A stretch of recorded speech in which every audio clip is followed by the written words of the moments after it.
Welcome back. We just learned about the Password API and how this API allows us to trust no one.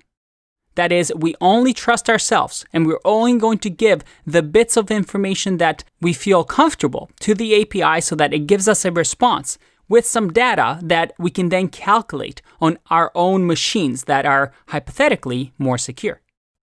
So what we did here is that instead of giving the entire hash of our password, we just give a little bit of it, the first 5 characters. Now, they have close to 600 million passwords in their database. And the website now maybe just knows that we're part of several hundred people that have a similar starting hash, but they're never going to know our password. But with this response data, we can now check our full hash to see if the password has ever been pwned or has ever been hacked. So let's start writing our program. Because ideally, in this response, I now have maybe several hundred lists of these hashes that I can check against. Let's think about what we want to do. So ideally, we have, let's say, a function. And this function will be the request API data, which is what we've done here. So we'll move that down here once we're ready. And here, we'll give it the query characters. So that is, we're going to give it this hashed version of our password. So this is going to be a function that for now we'll just pass, but this is going to request our data and give us a response. Next, with this response, we actually want to check. So we can say that we want to check the pwned API check, and in here we'll give our password. That is our actual password. In our case, it'll be password123. And in here, we want to do some sort of a check. We want to say check password if it exists in API response from up here. So for now, we'll just pass that. So let's work on the first one. That is request API data. We've already done some of this over here, right? I'm actually going to move this code up here. Make sure we have the padding.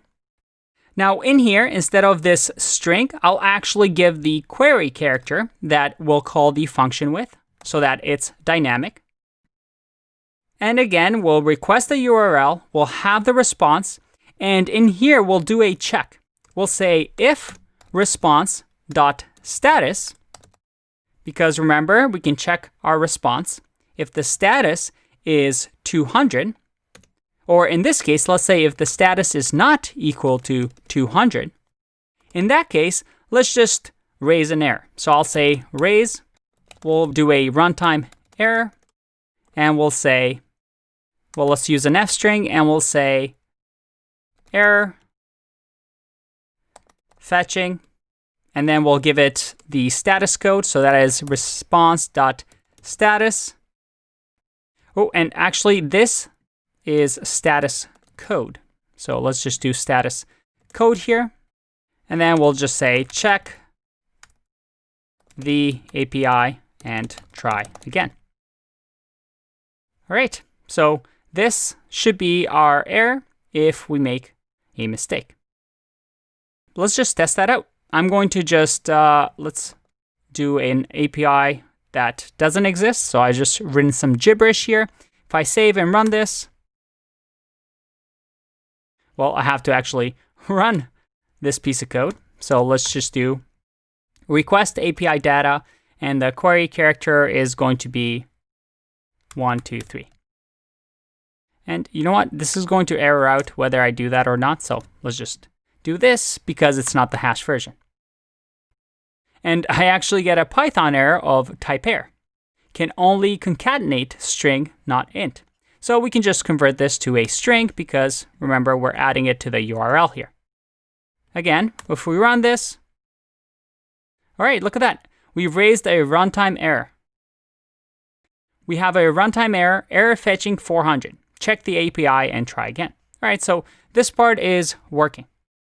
But in this case, if we don't have that error, let's just say that we will return the response.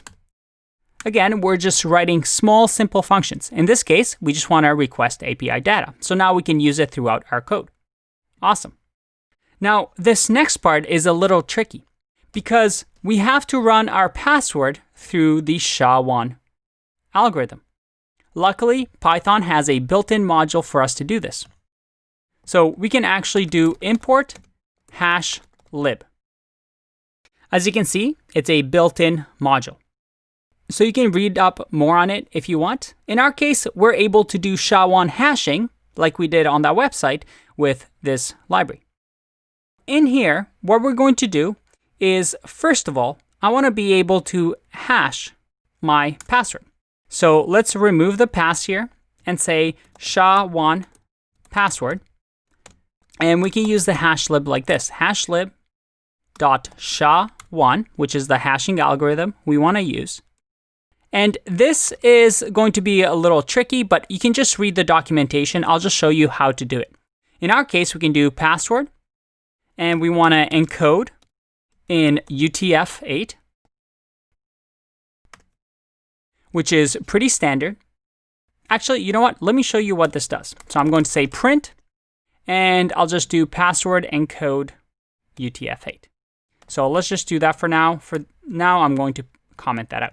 So I'm going to call pwned API check, and we'll do 1, 2, 3. Let's clear this. I'm going to save and run this piece of code. All right, it's encoded. You see this little B over here in UTF-8.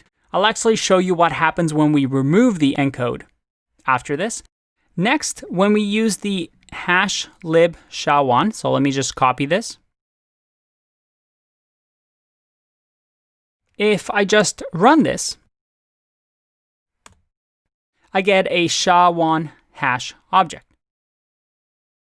Now, after this, we can call .hex digest, like so.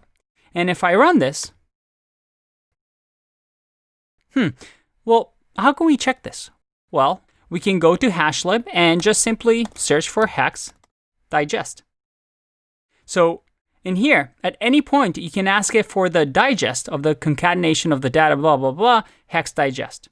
So that doesn't really explain anything for us. Let's just go to the next part and the next part, and there you go, hex digest. It returns a string object of double length containing only hexadecimal digits. This is just something that we need to do in order to convert this object into this hexadecimal string. The next part, in order to agree with the API, is to convert all of this to uppercase. So if I do upper here, and I save and run this again, everything is in uppercase, just like we saw when we looked at SHA-1. So this is just something that, again, you don't really need to know. You just have to, you can Google around and see how to actually use this. Now, let me show you what happens when we don't use UTF-8 encode. So if I just do it like this, and I run this, you see that I get an error. The Unicode objects must be encoded before hashing. So it actually gives you a nice error, and we can just encode it using UTF-8 like that.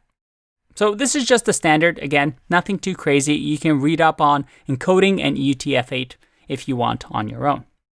The key here is that by the end of it, we have a SHA-1 password that we can send. So let me just copy all of this.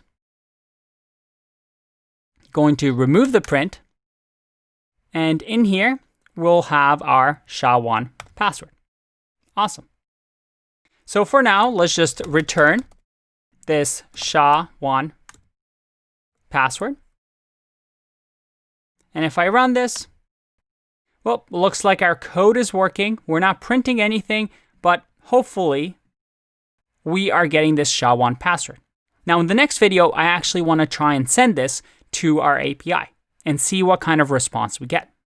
Let's do that. Take a break. I'll see you in the next one.